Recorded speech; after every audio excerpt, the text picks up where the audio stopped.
प्यारे शिक्षक साथियों, जैसा कि आपको पता है कि यूपीएस का गजट आ चुका है और इस गजट में कई चीज़ें नई प्रकार से बताई गई हैं।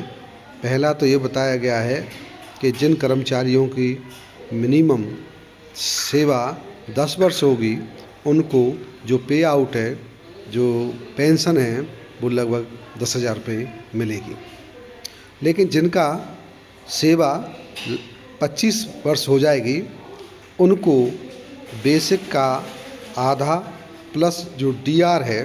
वो मिलेगा। इसका ये है कि जो बीच में कर्मचारी 25 साल पर जिनकी सेवा 25 वर्ष की हो रही है वो अगर बीआरएस ले लेते हैं तो जैसे किसी की नौकरी 30 वर्ष पर लगी और 55 वर्ष की आयु पर वो सेवा निवृत्त होना चाहता है, बीआरएस लेना चाहता है, तो उसको 5 साल तक इंतज़ार करना पड़ेगा, क्योंकि 60 साल पर ही उनको पे आउट यानी पेंशन मिलेगी। इसलिए इस बात का ध्यान रखना है कि सेवानिवृत्ति की आयु केंद्र सरकार ने 60 वर्ष ही मानी है और जब